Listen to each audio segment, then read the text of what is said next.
A ver si ya estamos. Repito. Hoy tenemos la participación del doctor Sagarnaga con un tema muy suave que nos dio un adelanto en la plática anterior, con el origen del apellido Juárez. A mí se me hizo muy interesante, que no estaba en el programa, pero se me hizo muy suave. Entonces, hoy el tema que nos tiene preparado es el origen de los apellidos. Le voy a pedir al ingeniero René Chávez, el secretario de este grupo de Historia del Parque Revolución, nos dé la semblanza de nuestro conferencista. Por favor, gracias y buenas tardes. Sí, ¿qué tal? Buenas tardes a todos allá que nos acompañan vía remota y aquí los presentes.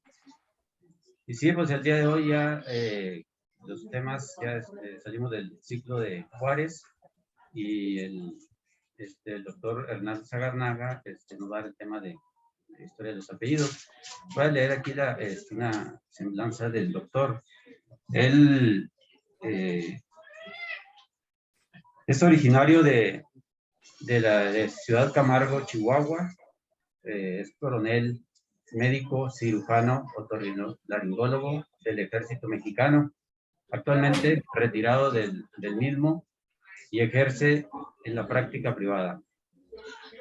Es miembro de aquí del grupo de historia del Parque Revolución desde el 2017 y también es miembro de la Liga Astronómica de Chihuahua.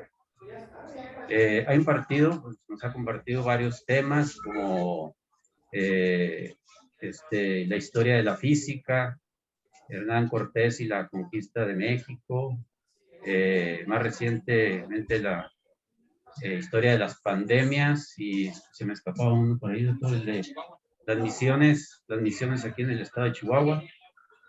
Entonces, pues le damos la bienvenida al doctor Hernán Sagarnaga con este tema muy interesante de dónde vienen nuestros apellidos. Adelante, doctor. Buenas noches. ¿Ya vas a empezar tú, visita? Ay, perdón.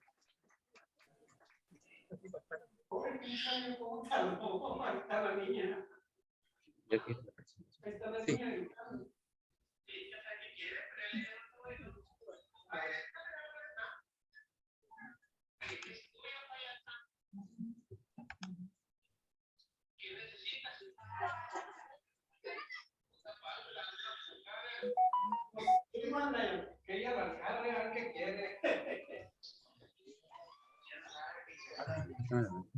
Le voy a pedir asegurarnos por favor que los micrófonos estén apagados, por favor. Pues qué bueno, que todo está bien. Le quité el platito y ya sé que se enojó y ya se lo regresé.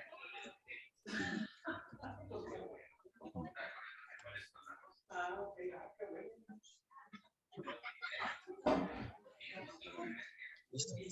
Pues muy buenas noches a todos, un placer saludarlos en este lunes, a los que están presentes y a los que nos acompañan a la distancia a través de la plataforma Zoom. Pues el día de hoy elegí un tema que titulé Historia de los apellidos. Hace algunos años acudí a un curso para estimular la lectura en los hospitales. Y ese curso comenzó preguntándonos si sabían cuál era el origen de nuestro nombre y qué significaba. Habíamos unas 20 personas allí, ninguno supimos qué significaba nuestro nombre ni nuestro apellido. Entonces desde ahí empezó mi inquietud para interesarme en este tema. Pues realmente es un tema muy, muy profundo, ¿verdad? Que pudiéramos ahondar mucho en él. Este es un pequeño resumen de ese estudio. Bueno, para comenzar, los apellidos es la forma en que nos identificamos como familia. Nos da una unión y una identidad dentro de la sociedad. Todas las personas damos nuestro apellido y podemos relacionarnos con algún personaje, con alguna historia, con algún pasaje, y eso nos da una identidad en sociedad. Bueno, vamos a ver un poquito primero lo que son los idiomas, que todos nuestros apellidos varían con los idiomas, la definición de apellido. los tipos o clasificación de los mismos, el origen, la evolución, y vamos a ver un poco la genealogía y la heráldica. Bueno, el género Homo, los somos humanos, tiene aproximadamente 4 millones de años. Se piensa que el hombre tiene la capacidad de hablar, de emitir fonemas desde hace unos 800,000 años. Y el lenguaje, como se cree que se gestó en el hombre hace entre 50 y 70,000 años. La forma de expresarse en forma escrita, pues fue con el lenguaje cuneiforme, la primera, aproximadamente 4,000 años antes de Cristo. Entonces, actualmente, la clasificación de los idiomas, según el etnólogo Lenguas del Mundo, que es una publicación evangélica que presta servicios lingüísticos, esta publicación se ha hecho desde 1951 y en su edición 2022 nos dice que hay aproximadamente 7,151 idiomas vivos. Idiomas vivos porque los idiomas van cambiando. Estaba viendo por ahí que, por ejemplo, los coreanos, Corea del Norte y Corea del Sur, que tienen 70 años separados, a veces ya les cuesta trabajo comunicarse entre ellos. Las palabras van evolucionando y de entre un lugar y otro pueden variar mucho los dialectos, las palabras. A mí me tocaba ver ahí en el estado de Guerrero el tlapaneco, y había tlapaneco bajo, medio y alto, y eran muy diferentes uno de otro, eran de la misma comunidad, la misma grupo étnico, y sin embargo las sierras los separaban suficiente para que los lenguajes fueran diferentes. Esta publicación separa o agrupa los idiomas en 13 familias. Las que más nos afectan a nosotros como idioma, pues es la indoeuropea, que nació en algunos territorios de la India.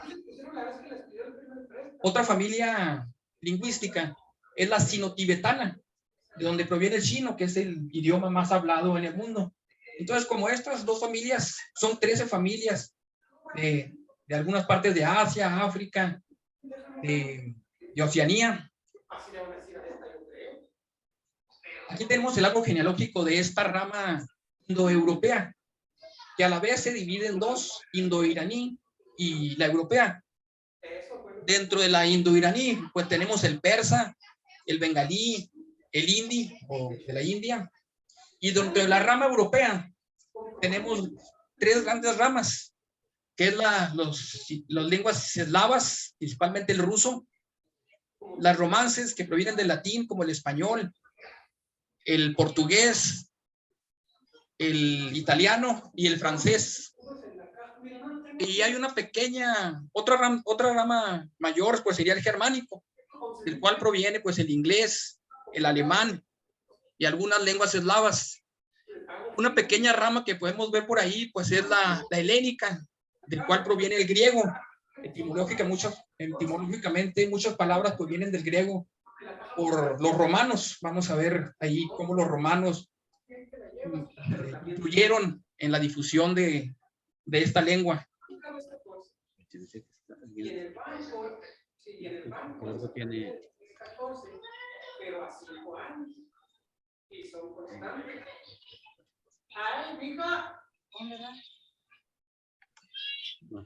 Hay unos micrófonos por ahí encendidos. Bueno, la definición de apellido, según la Real Academia Española, dice que es un sustantivo, la palabra apellido. Es el nombre de familia con que se distinguen las personas, que proviene del verbo apellidar, del latín appellitare, que significa nombrar o llamar. En la antigüedad, los reyes llamaban a sus vasallos a través de este verbo del appellitare, llamaban la casa de los ceballos, la casa de los... entonces, las casas acudían al auxilio del rey. Entonces, el apellidar era una forma de llamado del rey a los grupos que lo apoyaban. Para el estudio de los apellidos, pues podemos utilizar la genealogía, que estudia la ascendencia de cada persona, de sus antepasados, quiénes fueron. La etimología, que estudia el origen del apellido, de qué idioma o dialecto proviene, qué significa. La historia y la antropología, pues los movimientos que han tenido los grupos sociales, cómo se ha desarrollado el hombre, cuándo adquirió el lenguaje, la capacidad de escribir. Y la genética. Los humanos compartimos el 99.99 de nuestro código genético. O sea que es muy difícil a través del código genético saber cómo es una persona. Somos muy parecidos. Actualmente ya no se utiliza, o se ha tratado de eliminar la palabra raza, y ya se dice más bien de qué ascendencia es la persona. Si es de origen asiático, si es de ascendencia asiática, si es italiano, si es... Por cuestión del racismo ya no se dice que es de tal raza. Hay que tratar de evitar esa palabra. Bueno, la clasificación de los apellidos de acuerdo a su origen pueden ser matronímicos cuando son dados por la madre, patronímicos cuando descienden del padre. Una tercera grupo serían los toponímicos, geográficos o gentilicios, cuando hacen alusión a un lugar en particular. Otros son de origen de la profesión, del cargo o título. Otros de parentesco, como nieto, que es un apellido que habla de un parentesco de una persona. Otros hacen alusión a cualidades o características personales. Y otras como que hablan de un estigma de origen. Por ejemplo, expósito era dado era un sustantivo o calificativo que se le daba a las personas que eran dejados a las puertas de las iglesias. Entonces, esas personas que fueron criados en conventos, en iglesias, llegó a ser el apellido expósito como reflejo de ese estigma de origen. Bastardo, también hay quien se apellida bastardo. Probablemente alguna persona que nació fuera del matrimonio es el bastardo y se quedó como apellido, ¿verdad? Llegó un momento en el que fue apellido de esa persona. Sí, pues hay muchos ejemplos. Bueno, dentro de los apellidos patronímicos o matronímicos, vamos a ver que estos son derivados del padre o de la madre. Si el padre se llamaba Gonzalo, el hijo se apellidó González, hijo de Gonzalo. En el idioma vasco o de Castilla, en el castellano, la E y la Z hacen alusión a esa terminación de ser hijo. Por ejemplo, Sancho, que en griego significa noble, su hijo sería Sánchez, hijo de Sancho. En Galicia y Portugal, la terminación en C es cuando es descendiente o es hijo. Sánchez ya no sería con Z, sería con S. En el germánico, son es la terminación utilizada para ser hijo, como Harrison, el que dirige, o hijo del que dirige. En el escocés se utiliza el pronombre Mac, como MacArthur, el general norteamericano. Mac, Arthur, oso. Entre los judíos se dice Ben, como David Ben Gurión, el primer presidente de Israel, que significa hijo de león. De hecho, él cambió su nombre para cuando migró hacia Israel. Los árabes hacen alusión a los hijos con el pronombre Bin, que significa hijo, como Bin Laden, hijo de Laden. Algunos apellidos matronímicos son Águeda o María. Algunos apellidos toponímicos, geográficos o gentilicios que hacen alusión a un lugar podrían ser, por ejemplo, Guzmán, Zaragoza o Madrid. Hubo quienes decidieron tomar ese apellido y hacen alusión a un lugar en particular.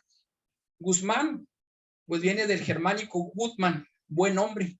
Y así cada apellido, cada ciudad podía tener un origen de diferente lugar. Otros apellidos toponímicos surgieron cuando Ramón, el que vive en el valle, fue Ramón Valles. Otro vivía cerca del río, Ramón Ríos, el del bosque, el que vivía cerca de la torre de las fuentes. En el idioma vasco, la terminación aga hace alusión al lugar, Ayariguznaga, y varios apellidos terminación aga, que hacen alusión a un lugar en particular. Sagarnaga significa lugar en que se dan las manzanas amargas, o lugar de manzanas. Hay otros apellidos que son derivados de oficios, profesiones, cargos o títulos, como en el caso de Herrera, que probablemente hubo por ahí alguien que era herrero y ahí tomaron Juan el Herrero, Juan Herrera, que en inglés correspondería a Smith. Y también noble es otro apellido derivado de oficio, de títulos. Duque. Otra clasificación nos presenta los apellidos que tienen cualidades descriptivos o apodos. Por ejemplo, Delgado, Cortés, Rubio, Moreno, Lozano, que es el que tiene salud, Lozano. Era ahí un Juan el Delgado, Juan el Gordo, Juan el Cortés, el Rubio. Entonces esos en alguna etapa de la historia llegaron a ser apellidos de esas personas. Bueno, los apellidos son algo relativamente reciente en la historia de la humanidad. Los apellidos en la cultura china fueron los primeros en el año 3600 antes de Cristo, durante el emperador Fuji. Él ordenó que todas las personas deberían de tener apellidos y estos eran matronímicos. Entonces los primeros apellidos de la historia fueron dados de la madre al hijo, eran matronímicos. Algunos todavía se conservan como Yi, Yan y Yao. En el idioma chino los apellidos van antes del nombre. En el año 1500 antes de Cristo, durante la dinastía Shang, ya no fueron matronímicos, fueron patronímicos. Ya los padres eran los que heredaban el primer apellido a los hijos. En algunas culturas, como la cultura Mosu en el Himalaya, en China, aún se tiene esta costumbre. Las mujeres son las que dan el apellido a los hijos. En la cultura occidental fue hasta la Edad Media donde empezaron a surgir los primeros apellidos. A veces, como vimos ahorita, en forma de apodos, de oficios, no, generalmente únicamente los nobles tenían apellido. Algunos pueblos antiguos tampoco tenían apellidos, como es el caso de los egipcios. Los nobles generalmente acostumbraban a asociar su nombre a algún ascendiente o de quien descendían, o alguna deidad, algún dios, como el caso de Ames, hijos de Aba, quien murió en 1501 antes de Cristo, y cuya tumba todavía podemos visitar al sur de Tebas. Esta tumba nos cuenta ahí que Ames, hijo de Aba, fue un almirante que sirvió a 3 faraones egipcios, y ahí está la historia en jeroglíficos de este personaje, Ames, hijo de Aba. Sin embargo, los faraones tenían 5 nombres. Cuando eran coronados faraones, tomaban 5 nombres que describían su proyecto de gobierno político, cultural, económico, como la famosa faraona Hatshepsut, que nació en 1513 antes de Cristo, que su nombre, pues aquí está escrito, pues muy difícil pronunciarlo. Sin embargo, significa la más noble de las damas, unida a Amón, que es el dios, es el hijo de Ra, el sol, armonioso espíritu de Ra, que es el sol, la de los años prósperos y de espíritu poderoso. Eso significaba el nombre de esta faraona. Los griegos, que como sabemos, pues eran ciudades-estados, tenían cada uno sus costumbres, aunque era un solo pueblo, pues eran ciudades-estado separadas. También tampoco tenían apellido. Algunos llamaban, por ejemplo, con alguna descripción como Vegas Alexandros o Alejandro Magno. Algunos otros lo nombraban por el lugar donde había nacido, como Tales de Mileto o Sócrates de Atenas. Otros griegos son más conocidos por sus apodos. Si a algo le preguntamos quién era Melegenesis, pues no, la mayoría, aún de los estudiados, nos van a decir que no sabían quién era Melegenesis. Pero si le decimos quién era Homero, pues el poeta, autor de la Ilíada y la Odisea, y van a saber quién era Homero. Sin embargo, Homero era un apodo, porque en griego, Homeroi significa ciego. Entonces él, cuando a edad avanzada se volvió ciego, le empezaron a llamar Homero, y así es como lo conocemos actualmente. Aristócles, que tampoco nos suena mucho ese nombre, posteriormente se llamó Platón, porque se dice que era de espaldas anchas, y Platón significa en griego ancho o plano. Entonces los nombres a veces también eran sustituidos por apodos. México, antes de la colonia, la cultura azteca, sus nombres estaban muy relacionados con su fecha de nacimiento.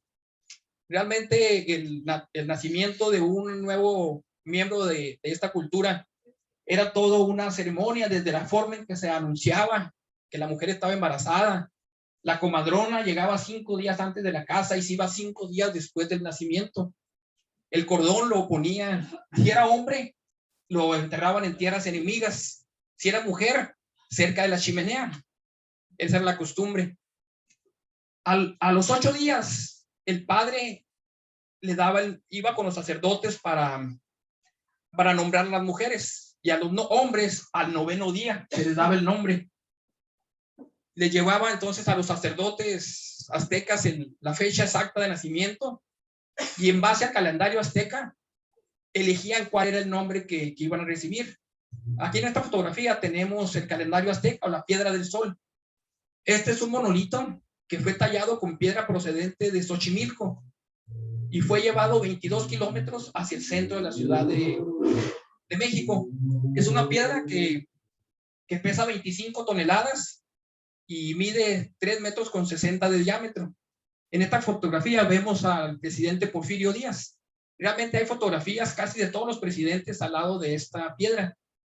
Después de la conquista de México, este calendario fue enterrado como muchos otros monumentos y monolitos y estatuas aztecas. Fue encontrada posteriormente y ya se empezó a exhibir. Estaba a 60 centímetros de profundidad, estaba casi a ras de tierra. Fue desenterrada y empezó a exhibirse inicialmente en el Palacio de Gobierno, y actualmente la podemos apreciar en el Museo de Antropología. Los nombres más comunes o nombres que han llegado hasta nuestra época de origen azteca es Citlali, que significa estrella; Neli, que significa verdad; Heréndida, la sonriente; Moctezuma, como el emperador azteca, que significa el que se presenta enojado; o Cuauhtémoc, el último tlatoani o emperador, que hizo mucho descripción su nombre. Se decía que los nombres aztecas eran un presagio de lo que iba a ser su vida, y realmente tenían mucho acierto, como Cuauhtémoc fue el imperio que cayó, que significa su nombre, el águila que cae. Si yo hubiera nacido en tiempos de los aztecas, ese sería el año en que nací, el día y la veintena. Ellos clasificaban su calendario en veintenas, eran 18 veintenas que dan 365 días, 360 días, más lo que ellos llamaban los días oscuros, que eran del 28 de febrero al 28 de enero al 3 de febrero. Eran los días oscuros, para dar un total de 365 días. Y actualmente, pues, algunas personas todavía se rigen por el santorial católico, que para mi fecha serían Genaro Aurelio. Pues no, que no fue así. En Europa, los primeros apellidos fueron dados en el Imperio Romano, que tuvo su auge del 27 antes de Cristo a 1453, año de la caída de Constantinopla. En la antigua Roma había una convención de nombres para ciudadanos nada más romanos, llamada tria nomina. En esta tria nomina había lo que se llamaba prenomen o nombre de pila. Había un nomen, que era el gen o el clan; un cognomen, que era el nombre de familia, y a veces se le podía agregar un apodo, como en el caso del general Publio Cornelio Scipio Africano. Africano se le dio porque él venció a Aníbal, el cartaginés, en las guerras púnicas. En el Imperio Romano, las mujeres no tenían apellido. Ellas eran nombradas de acuerdo al nombre del padre. Si el padre se llamaba Faustino, las mujeres se llamaban Faustina. Si había varias hijas, Faustina la grande, Faustina la chica, pero todas iban a ser Faustinas.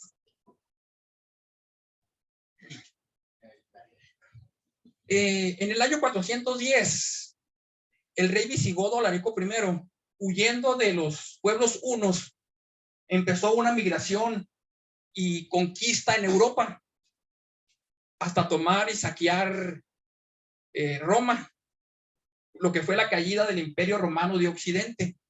Estas invasiones visigodas llegaron hasta la península ibérica. Realmente toda Europa fue invadida por este pueblo, llevando su cultura y sus conocimientos y sus nombres, apellidos y su lengua, la influencia.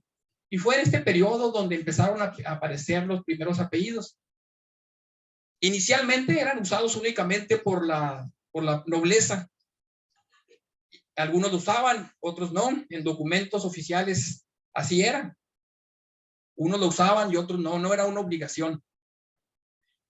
Sin embargo, en el siglo XII hubo una gran explosión demográfica por cuestiones climáticas. Hubo un auge en la población europea, y esto llevó a que empezaran a haber problemas con los nombres, y fueron los notarios quienes empezaron a pedir como obligatorio el nombre y apellido para los documentos oficiales.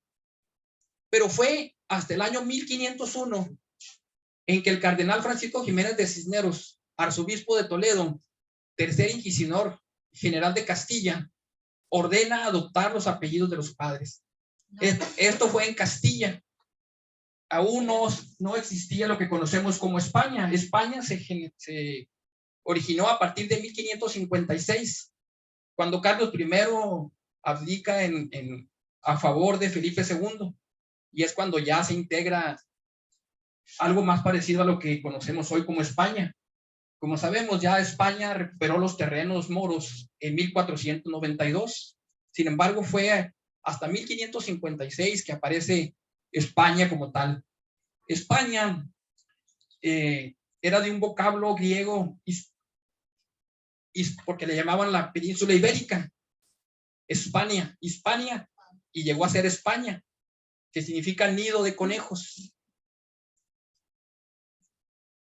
En el año, entonces, en 1501 fue en Toledo donde se inició como obligatorio los apellidos. Fue una determinación de un vicario, de un religioso.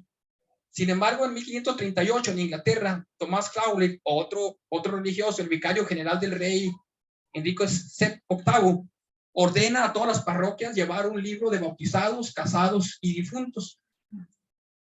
Fue también el inicio aquí de un registro civil y el uso de los apellidos. Lo mismo ocurrió en Francia, pero en el año 1539, por el rey Francisco. En el año 1564, en el Concilio de Letrán en Roma, el Papa Clemente VII hace la misma disposición para toda Europa. Empiezan a registrar a todos los nacidos ya con nombre y apellido. Aquí tenemos la fe de bautismo de Miguel Hidalgo y Costilla, Gallaga, elaborada en la capilla de Cuseo de los Naranjos en Michoacán, el 16 de mayo de 1655. Como vemos, era algo manuscrito en un libro, no había un formato. Sin embargo, aquí se hacía alusión a qué pueblo pertenecía, se decía que era español. Como sabemos, en aquellas épocas había castas en la Nueva España. Entonces, en las actas de fe de bautismo debía ponerse a qué casta pertenecía, si era mulato, si era de alguna otra casta cada persona.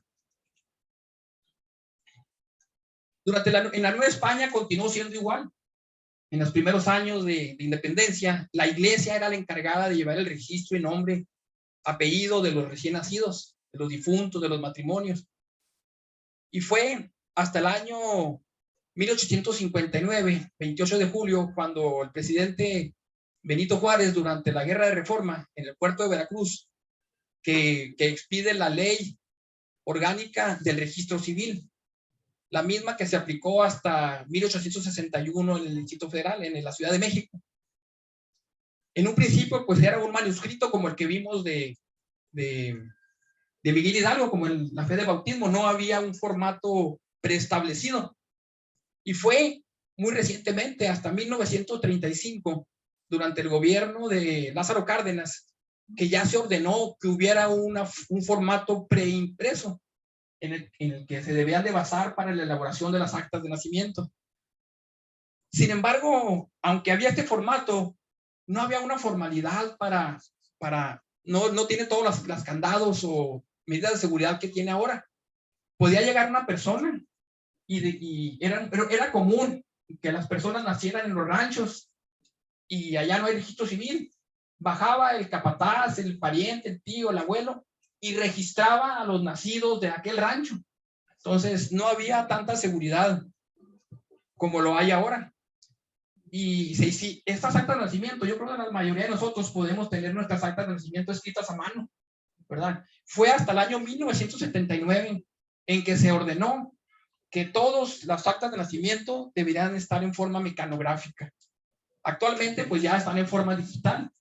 Es fácil ir al registro civil y pedir un acta de nacimiento, bueno, relativamente fácil, y pedir una de Chiapas, un acta de nacimiento de Chiapas, a través del registro civil, y esto es gracias a la digitalización que se ha estado implementando. Nuestros apellidos, pues son, haber sido conquistados por los españoles, pues son de origen español, la gran mayoría. España, pues como vimos, fue invadida por los romanos, fue invadida por los visigodos, fue invadida por los moros, los árabes. Todos estos influyeron en los apellidos y nombres que nosotros llevamos. Hubo migraciones judías. Entonces, nuestros apellidos son realmente de muchos orígenes. Los únicos, como aquí en esta fotografía vemos el máximo que alcanzaron a los árabes a ocupar de la península ibérica. Aquí podemos ver lo que quedaba del reino gallego-portugués, leonés, Castilla, del País Vasco, aragonés y el catalán. Fueron lo máximo que ocuparon los árabes en pues, casi toda Europa, ¿verdad? Casi toda España. A veces no es fácil decir cuál es el origen de un apellido. El apellido más común en México, que es Hernández, puede tener 3 orígenes, 3 etimologías diferentes según el idioma. En vasco significa hijo de lo alto de una colina despejada. En germánico, aquel valiente que consigue la paz. Y en el celta, esforzado guerrero. Entonces, no hay un solo origen de ese apellido. Puede haber varios orígenes y no necesariamente ser familiares. Un solo apellido. Hay algunos apellidos que tienen muy claro dónde comenzaron, como es el caso del apellido Alarcón. Alarcón es una palabra árabe que significa recodo en un camino. Hay en otros lugares dice que es recodo en un arroyo. Pero bueno, en los moros tenían un castillo llamado el Fuerte de Alarcón, por estar en un recodo de un camino. Durante las guerras para recuperar los territorios, en 1184, Fernán Martínez, un guerrero de la Casa de los Ceballos, vincó las bardas de ese fuerte y abrió las puertas para que las tropas de Alfonso VIII pudieran conquistarlo.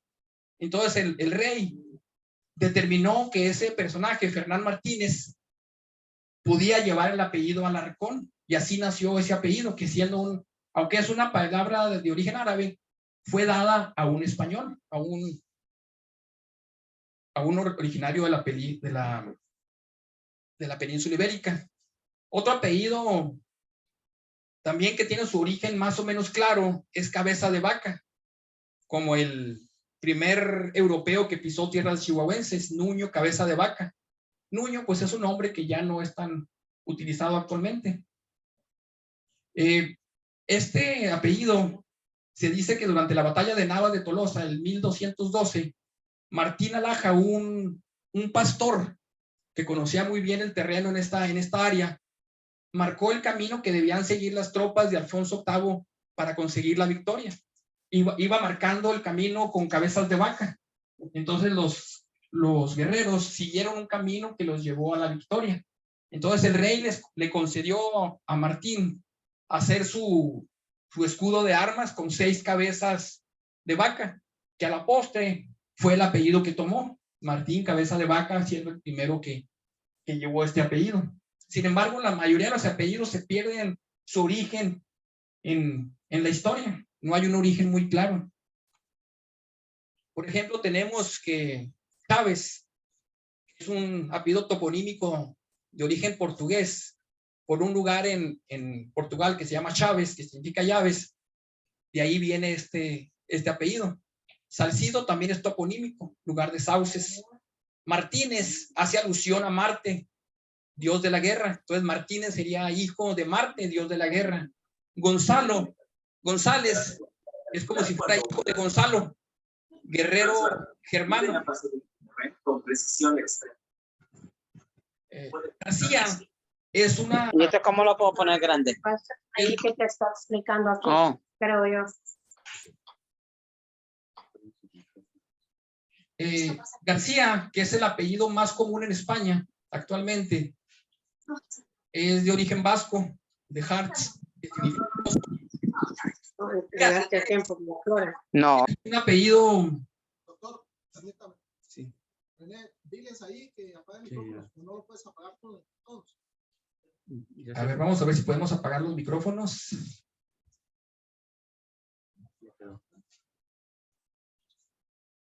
Bueno, Pérez es un apellido de origen latín, que viene de Pedro, piedra, hijo de Pedro, Pérez. Díaz viene del griego de Diego, que significa sabio o instruido. López es hijo de Lope, de lupus, latín lobo. Lope, pues era un nombre más o menos común en la antigüedad. Lope de Vega, pues el dramaturgo y poeta español, Lope de Vega. Rodríguez viene del germánico, de Rodrigo, hijo de Rodrigo, que significa rey. Hablando un poco de los árboles genealógicos, pues un árbol genealógico es la representación visual de los miembros de una familia. A veces en la escuela les piden hacer un trabajo, su árbol genealógico, la mayoría nada más describe sus hermanos, sus padres, sus abuelos, y es difícil pues realmente llegar más allá de esta información. Hay árboles genealógicos muy completos, como es el caso de los descendientes de Moctezuma. Después de la conquista española, durante la evangelización, los nombres de los indígenas, de los aborígenes, de los nativos, los nombres fueron tomados como apellidos. Se les puso un nombre cristiano, Juan Moctezuma, por ejemplo, Juan Huitzilopochtli, y el apellido era el nombre. Muchos de esos nombres desaparecieron. Con el paso de los tiempos fueron tomando otros apellidos y esos apellidos fueron desapareciendo. Sin embargo, algunos de estos apellidos persisten hasta la actualidad. Uno de ellos es el apellido Moctezuma. Moctezuma, el emperador otlatoani azteca, tuvo 3 hijas: Isabel, María y Marina. Isabel tuvo varias parejas, inclusive tuvo hijos con Hernán Cortés. Bueno, el caso es que fue a dar a Europa, tuvo descendencia. Años después, el rey de España le concedió el título de Marqués de Miravalles a un descendiente de Moctezuma, de esta familia.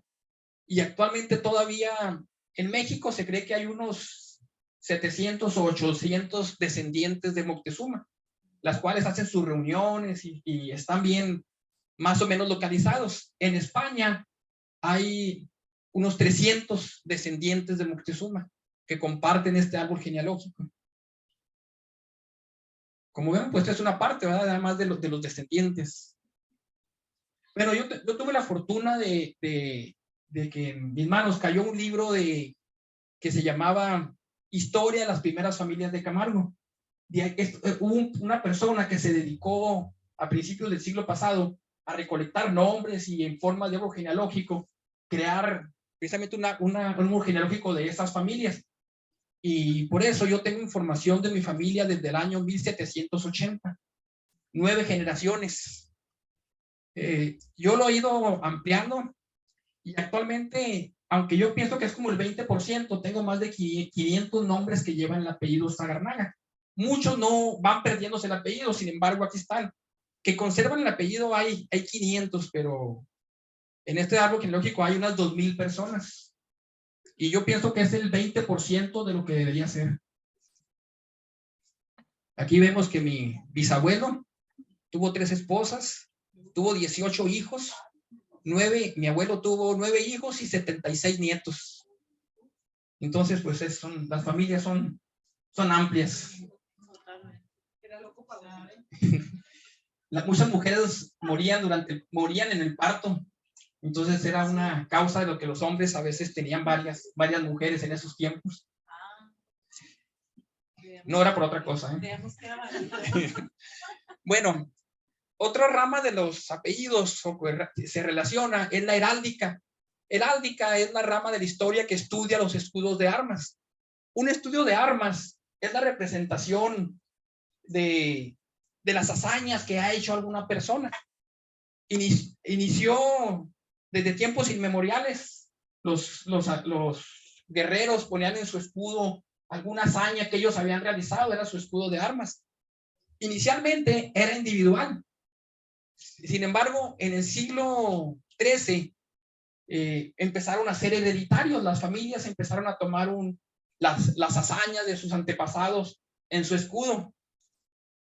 Por ejemplo, aquí tenemos el escudo de Hernán Cortés. Aquí, cada cuadro está dividido en 4 cuarteles, se llama cuarteles a cada cuadro, que corresponde a alguna hazaña.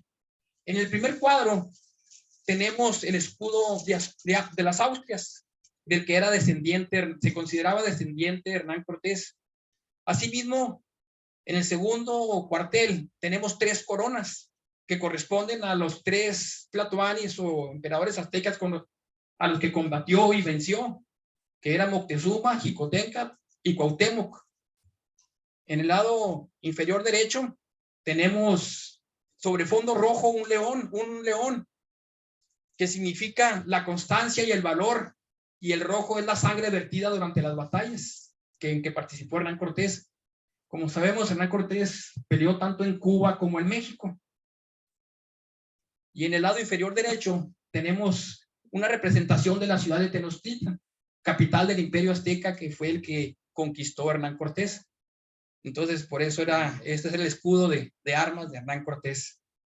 Sin embargo, con el paso de los años, ciudades y instituciones llegaron a tener su propio escudo, como es el escudo del estado de Chihuahua, que fue tomado en 1938 del escudo que tenía la Sociedad Chihuahuense de Estudios Históricos. Como vemos, este escudo tiene una forma de ojiva. En la parte superior leemos el nombre del estado.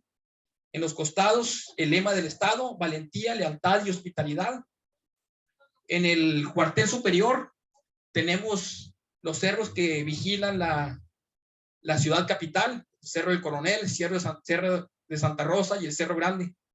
Asimismo, una representación de la minería, el acueducto y un huizache como representación de la parte desértica del estado. En el cuartel medio tenemos 16 cuadros que corresponden a las 16 personas que votaron durante la fundación de su ciudad capital. Asimismo, un español y un tarahumara vistos de frente.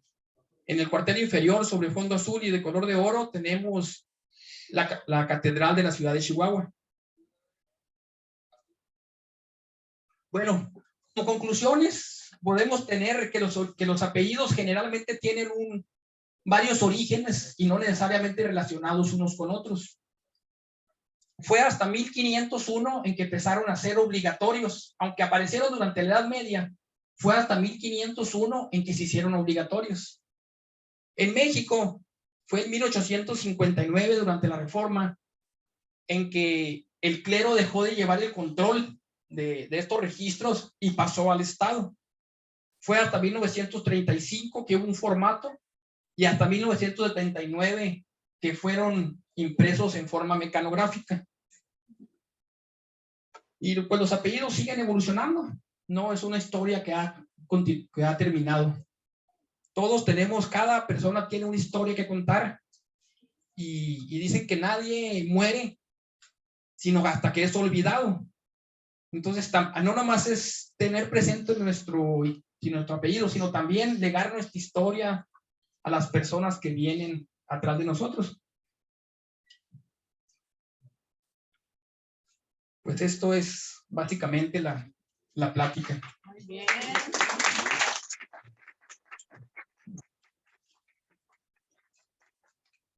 Yo creo que va a haber más aportaciones que respuestas de mi parte, porque realmente es un tema muy amplio y no es de mi dominio. Sin embargo, pues todos tenemos una historia que contar, un pasaje digno de no olvidar. Bueno, pues cedo el micrófono. Pues aquí, Lolo, ya hay una intervención. Sí. Bueno, voy a explicar un contexto para darte después de la información. Cuando se juntan varios reinos en España y vencen a los moros, lo hacen con el dinero de los judíos. Igual que Hitler los utilizó igual los famosos reyes católicos. Los usaron para sacarle la lana y luego los masacraron. Bueno, pues a los judíos en ese momento les dan 3 opciones. Te mueres, te mato, te vas encuerado o te haces católico. Y a los que se quedaron les pusieron el mote de marranos, sus coterráneos judíos. Les decían marranos, nada que ver con el animal, era una palabra judía despectiva. Bueno, pues esos marranos adoptaron apellidos de plantas. Todos esos apellidos como Flores, todos esos originalmente son de origen judío. No sé si hace algún tiempo, hace como unos 15 años, empezó a circular en las redes que el gobierno español está dispuesto a reconocer a algunas personas que tuvieran ciertos apellidos. Yo anduve buscando y no encontré nada, pero pues ahí andaba circulando la historia. Bueno, pues Ramos, todos esos apellidos que tienen los nombres, esos son de origen marrano judío. Sí, así también en una universidad en particular de Estados Unidos, encontró que en épocas de que era colonia o que había esclavos, abusaron de los esclavos y fueron contabilizados aproximadamente 300 esclavos que sirvieron a esa universidad. Si alguien llega a comprobar que es descendiente de esos esclavos, le hacen un muy buen descuento por estudiar en esa universidad. Son historias de apellidos. Otra intervención. Hola, ¿qué tal? Buenas noches. Un saludito para todos allá. Felicitaciones por su exposición, doctor Sagárnaga. Muy interesante. Y me gustaría comentar de que a las personas que nos ha tocado investigar también la genealogía, que va muy relacionado con lo de las actas de nacimiento, actas de registro de bautismo y demás, algunos de los apellidos, por ejemplo, en el caso de la Irigoyen anteriormente se escribía con Y y ahora actualmente con I latina la mayoría de las veces. Entonces, a veces cuando estamos investigando cierto personaje de la historia, nos topamos con que pues existen esas inconsistencias que ahora se actualizaron ya en ese sentido. Y también, ¿qué otro comentario hacer? No, ya se me olvidó. Pero bueno, muchas felicidades.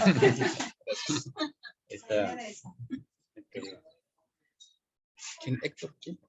Sí, Héctor Iván, adelante. ¿Qué tal? Por lo regla general, como comentar, pues la mayoría de los apellidos son españoles, pero me llama mucho la atención, o de migrados posteriores, me llama mucho la atención que hay ciertas zonas y grupos indígenas donde sí se conservaron los apellidos. Si no mal recuerdo, uno son los tlaxcaltecas, por ejemplo, el Xicoténcatl se conservó bastante, Y luego en la zona maya, no sé a qué se haya debido que también se conservaron muchos de los apellidos y no sé si incluso los linajes mayas, pues. Sí, así es, hay áreas donde, pues cada región tuvo un desarrollo diferente de los apellidos. Y aquí algunos grupos, afortunadamente cuando los españoles llegaron a México, traían una consigna de respetar lo más que se pudiera al pueblo, que no fue realmente así. Sin embargo, se respetaron mucho los apellidos, lo que no ocurrió en lugares como Cuba, que sí barrieron con la población nativa. Y aquí se lograron conservar cierta cultura y apellidos de los pueblos originarios. Hay otra intervención. Muchas felicidades, doctor, por su plática. En los tiempos de los romanos no se les ponía el nombre inmediatamente porque una persona que nacía en Roma no se le consideraba nacido hasta los 48 horas. Esto es para ver si tenía algún defecto. Si tenía algún defecto, podían tirarlo, lo que le llamaban ellos, a los vertederos, que era como un basurero. Entonces, y no cargaban con un delito porque no era una persona nacida. De hecho, el padre a los 8 días iba a su casa y le ponían el recién nacido en el piso. Si el papá lo levantaba con sus brazos, quería decir que lo aceptaba y se empezaba a partir de ese momento a planearle un nombre, ya sea para el hijo o para la hija. Y siempre tuvieron muchas, por ejemplo, hasta los 2 años los romanos podían deshacerse del hijo por si le nacían taras mentales o que no fueran físicas, que no se las habían notado. Todavía a los 2 años los podían tirar y no era ningún delito. Ese es mi comentario. Y en lo que respecta a lo que dijo ahorita el arquitecto José Duarte, de que les llamaban romanos en España a los judíos. Sí, fue más o menos en 1492 cuando los reyes de España, los reyes católicos, deciden sacar a los judíos de España porque estaban atesorando mucho capital, estaban siendo muy ricos. Entonces tenían cierto temor de que llegaran a tener mucho poder. Entonces sí se les dieron oportunidades de que se fueran y muchos no se fueron porque al momento de irse se les quitaban sus propiedades. Entonces los mismos españoles, que no, entonces no eran españoles, eran de Castilla y de Aragón, invitaban a comer a esos judíos y hacían, por ejemplo, en la mesa y les daban carne de cerdo. Ya ven que ellos no comen carne de cerdo y muchos de ellos la comían para que no les fueran a quitar sus propiedades y de ahí viene el mote que les decían marranos. Gracias. A ver. Otro de... No. ¿Quieres participar de nuevo? Sí, sí. No, yo. Adelante, Manuel. Sí, básicamente, por felicitarlo, que estuvo muy buena la plática. Nomás son 2 comentarios. Uno, los mormones, ellos han hecho como traen pues, todo un tema ahí con la genealogía. Supone que ellos están haciendo, o ya lo hicieron, toda la descendencia desde Adán hasta nosotros, pero no nomás de ellos, sino de toda la humanidad. Entonces han desarrollado, han ido a las iglesias, a los panteones, a ver todo lo que está de todos los pueblos, de México también, y todo lo han vaciado en una página de internet que se llama Family Search. Entonces está muy interesante. Si alguien quiere escarbarle un poquito a sus descendientes y todo eso, se batalla un poco para manejarla, pero está muy interesante porque sí encuentras ahí y también puedes dar de alta ahí tus papás y tus parientes y todo eso para que quede por lo menos en un documento. Eso es uno. Y el otro tema es sobre la genealogía de casi todos nosotros acá del norte de México. Me tocó una visita a un pueblo, una ciudad que se llama Tepatitlán. No es Tecatitlán, sino Tepatitlán, ahí en los Altos de Jalisco, y hay un museo ahí de los Altos de Jalisco, y platiqué con un historiador de ahí, y básicamente lo que me platicó era sobre la guerra del Mixtón, sobre cómo esa zona se concentraron casi todos los españoles que llegaban América, que no se quedaban en México, que tenían al parecer muchos problemas en la Ciudad de México, se iban para allá y posteriormente se vinieron al norte de México. Y casi todos, casi todos los apellidos de Chihuahua, Durango, Nuevo León, Zacatecas y Nuevo México, Sonora, pues vienen de los Altos de Jalisco.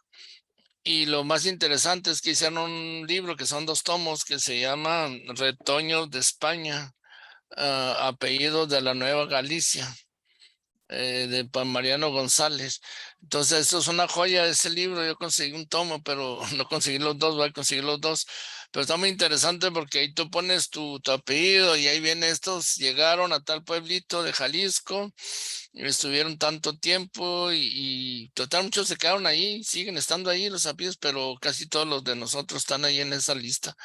Y sí los encontré todos. Entonces, si alguien quiere buscarle, venimos de España, sí, de España, pero casi todos pasaron los antecesores por los Altos de Jalisco. Claro que no somos tan altos, ¿verdad? Pero esa es la historia y estaba interesante. Posiblemente lo conseguimos sacarle copia porque es muy difícil de conseguir esos libros, ¿sí? Pero si alguien quiere buscarse de dónde llegó, ahí está casi todo para la gente del norte de México. Oye, la historia triste o rara es de que pues éramos neovizcaínos porque éramos de la Nueva Vizcaya y veníamos de los neogallegos, que son los de Neo Galicia. O sea que todos somos neogallegos, más o menos. Gracias. Ok, bueno, aquí vamos a hacer el micrófono a Elvia y luego seguiría. A ver, Héctor Iván, la mano sigue, ¿vas a hacer otra pregunta? Bueno, entonces, Elvia, adelante. Buenas noches, felicidades por su genealogía, hasta que alguien me hizo caso. Bueno, yo les quiero comentar, los 2 pueblos españoles, ¿verdad? Más antiguos de aquí de Chihuahua, pues son Valle de Allende, Santa Bárbara. Ahí yo he investigado y me he topado con que los españoles sí tenían apellido y los indígenas que se casaban no tenían apellido, sobre todo las mujeres. Y ya para 1810 en Amiquipa ya encuentro indígenas con apellido, pero todavía las mujeres indígenas que se casaban no tenían apellido. Ya en 1923, ya en 1823, ya la mayoría de las mujeres indígenas ya contaban con apellido. Eso es lo que me ha tocado ver en actas. Muy bien, entonces sigue Silvia y después Ricardo Pérez. Hola, buenas noches. Nada más para hacer ahondar en lo que se dijo ahorita de los judíos de que los obligaban a comer carne de cerdo. Para el pueblo judío, comer carne de cerdo no es pecado mortal. Bueno, para los judíos no existe la palabra pecado, existe la palabra error. Pero ellos podían comer cerdo porque lo importante era preservarse ellos para poder preservar la palabra y pasársela a las distintas generaciones. O sea, para el judío nada más hay 3 errores en los que se tienen que dejar matar. La violación o el incesto, si tú le dices la violas o te mato, hay que dejarse matar. El otro es la idolatría, si le dices híncate ante esta imagen, hay que dejarse matar. Y la otra es, espérame, ya se me fue. Idolatría. Ahorita no me acuerdo cuál es la otra. Pero comer carne de cerdo es totalmente permitido en una época en la que te obligan a hacer las cosas. Eso es lícito para ellos porque lo principal es preservar la vida para poder salvar a las siguientes generaciones con la palabra de Yahweh. Entonces no era tanto por preservar sus bienes, sino por preservar la tradición de seguir pasando la palabra de Dios. Muy bien, Silvia, Ricardo. Sí, gracias. Muy bien, Hernán, me gustó tu exposición.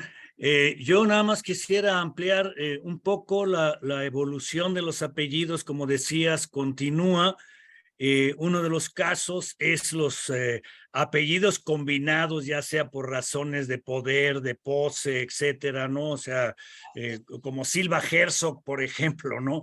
Que combinaron los apellidos del padre y se los adjudicaron. Los que se utilizaron por esclavitud, porque el que pertenecía de alguna manera a un esclavista tomaba a veces el nombre en ciertas épocas y regiones, el nombre del esclavista, el siervo o el esclavo, ¿no? O sea, y finalmente diría por migración, por ejemplo, en el caso de Estados Unidos, el Smith, pues son muchos de los nombres eslavos, por ejemplo, de difícil grafía, los anotaban como Smith, por ejemplo.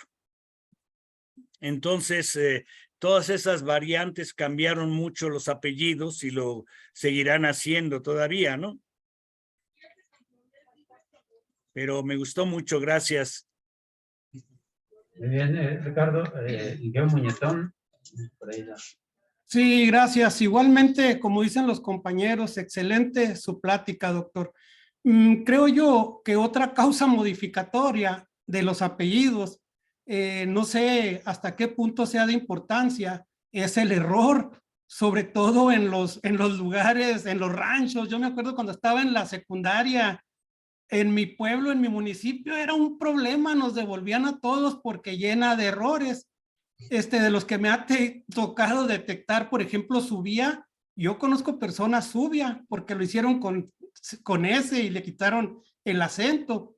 En el caso de mi apellido, por ejemplo, el vocablo original es Moñatones, pero ahorita hay Moñatones, Muñetones, Muñetón y Molletón.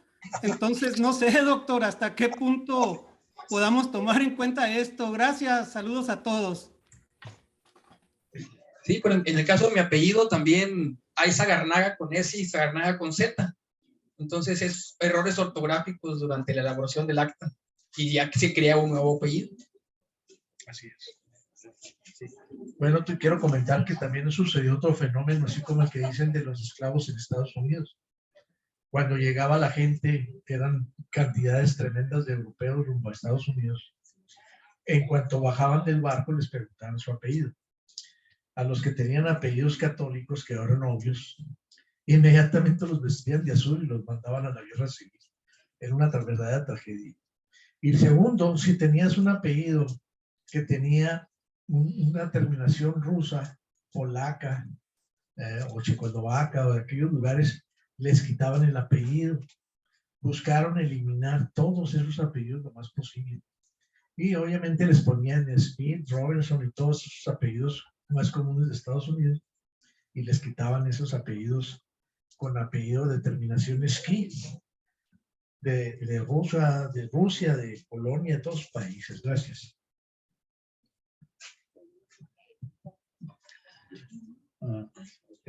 Es otro comentario. Ya se acordó. A ver si No, Leslie, ¿te complementando acuerdas? lo que estaban diciendo también, Ricardo, los demás compañeros, también tenía mucho que ver el escribano, ¿no? Cómo redactaba las actas, y con Z, y con S, y con Y, y con Y latinas, y los apellidos, pegados, y los apellidos de la mamá cuando madre soltera y esas cuestiones. Solo era eso. Gracias. Otros errores del acta de nacimiento, pues eran a veces, me tocó ver por ahí una persona que llegó a registrar a su padre, a su papá, al servicio médico, y el acta de nacimiento decía femenino, y fue hasta la edad adulta en que se dio cuenta de ese detalle. Entonces son errores de las actas. Bueno, dos comentarios. ¿Sigue el ingeniero Muñetón? No, yo creo que... Ok. Sí. Dos comentarios. Efectivamente, cuando eso sucedía mucho en los ranchos, no sé si todavía, cuando iban las familias a registrar a los niños, y si la persona que estaba registrando ponía mal el nombre o el apellido, se creaba un nuevo apellido, porque también regularmente no se promovía una diligencia de jurisdicción voluntaria. Eso lo saben los abogados. que ya eran gastos. Pero la otra cuestión es que se creaba, si se quedaba así, se creaba otro apellido. Yo he encontrado, por ejemplo, Alvidres termina el apellido con una S, no con una Z, pero igual lo entienden, ¿no? Una Angélica con J, Angélica, no con G. Son pues ejemplos de lo que ha visto, de lo que se ve regularmente. Me gustaría que el hermano ahorita me comentó algo que se me hizo muy suave en atención a la plática de aquí del doctor. ¿Cómo no lo comparte? Es que se me hizo muy suave eso. Que en un pueblo le decían a una persona por su... Lo que platicó ahorita. Coméntalo. Bueno, hay un pastor que es de Anáhuac, y bueno, pues es amigo y a través de todos los años. Y un día le pregunté yo por qué se apellida Copas, ¿sí? Y entonces él me dijo la historia. Digo, lo que pasa es que cuando el registro civil comenzó, iban a los pueblos y entonces empezaron a preguntar, pues yo me apellido Pérez, muy bien, a partir de este momento se apellida Pérez, y así levantaron el censo. Y entonces había un señor ahí en Anáhuac, en un cerro, que vivía con su familia, y entonces pues era un alcohólico. Entonces no quisieron subir al cerro, ¿verdad? Para saber quién era. Pues se llama Pancho. Sí, pero ¿cómo se apellida? Pues le dicen el Copas. Así se apellida. Así se apellida el pastor, el Copas. Y viene, o sea, sus orígenes es un ¿sí? Sí, alcohólico, que ya los del registro no quisieron subir al cerro. Pues ¿cómo se apellida? Pues le dicen el Copas. Muy bien, así se queda. Gracias. ¿Es cuánto? Sí, muy bien. Pues, bueno, yo quisiera felicitar ampliamente aquí al doctor Garnaga, muy interesante la plática, y me llamó mucho la atención, doctor, que el árbol genealógico que tienes de la familia, ¿cómo le haces para ir? Bueno, la investigación pues ya se hizo con ese libro que fue una base, ¿no? Ese de Camargo, ¿no? Tenemos acá el doctor Grondo de los Patriarcas del Papigochi, que también está muy interesante. Pero ya la manera de irlo actualizando, ¿cómo lo manejas? Bueno, hemos organizado algunas reuniones familiares, unas 5 o 6 reuniones en 10 años. Y en cada una de las reuniones me dio la tarea de interrogar a mis familiares, y así ha ido ampliándose este árbol genealógico a través de reuniones o a la visita cuando visito a algún familiar o conozco a alguien, le pido sus antecedentes y lo voy ampliando. Es algo pues que lleva mucho tiempo, pero pues alguien tiene que hacerlo. No, pues sí es una tarea. Bueno, yo en lo personal tengo la descendencia de los Chávez, tengo hasta el exabuelo, mi exabuelo, que es de Carretas, Chihuahua, Juan Chávez. Y de ahí, bueno, a detalle lo tengo de mi abuelo hacia abajo, que somos más de 500 descendientes de Chávez, ¿no? Entonces, sí es una labor media interesante, por eso te preguntaba, ¿no? Muy bien, te felicito de nuevo, y pues y en lo personal pues, me gusta también esa parte de investigar sobre nuestros ancestros y ir conservando la genealogía, ¿no? Por ahí tenemos 2 manitas levantadas. Tendríamos a Héctor Iván y luego Manuel Alderete.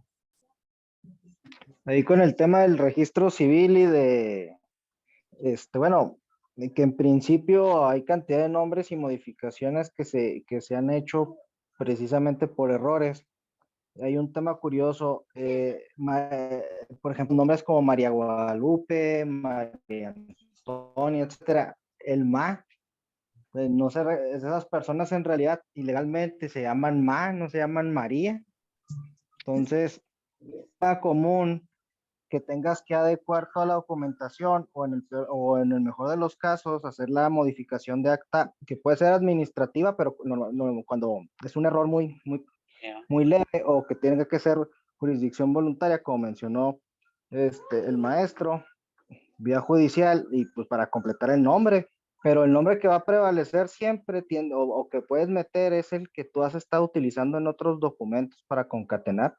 Pero eso es incluso por la falta de espacio en los documentos y la típica abreviatura MA. En vez de María, pues es MA Guadalupe. Y ese es uno de los detalles que por vía de la burocracia se han modificado y creado apellidos y nombres. Ok, Manuel Alderete. Sí, nada más un comentario ahí. Todos le damos un peso por la tradición, lo mismo que tú dices al nombre del padre. Entonces hacemos la genealogía, pues empezamos por el primer apellido que es el nombre del papá, pero la genética pues viene de los 4 apellidos, digo por lógica, del papá, los 2 del papá, los 2 de la mamá y realmente deberíamos, si tenemos una genealogía mía, por decir, debería tener 4 genealogías para ver, pues vengo porcentaje, no sabemos, pero pues puede venir de cualquier de las 4. Eso hace que la cosa es más complicada. Y la otra cosa, para así la complicación, se puede conseguir una copia de esa genealogía de las familias de Camargo. La tienes digital, que tengo parientes ahí en Camargo, sí. Pues existe el libro que está a la venta. No lo tengo el libro físicamente, pero sé que ahí en algunas librerías de Camargo lo puede ser adquirido. El libro, sí, yo también he elaborado de varios de mis familiares y hasta de mi esposa también le hice su árbol genealógico elemental, pero sí que haya un registro y conocer, sí tengo algunos de mi familia, tengo unos 5 árboles genealógicos de varios apellidos. El más completo pues es el de mi apellido, pero sí tengo varios que es interesante. Ahí se consiguen en Camargo entonces. Sí, ahí voy a darme la tarea de buscarlo. Sí, ok. Ander, muchas gracias. Muy bien. ¿Los participantes? Pues como comentaban ahorita que los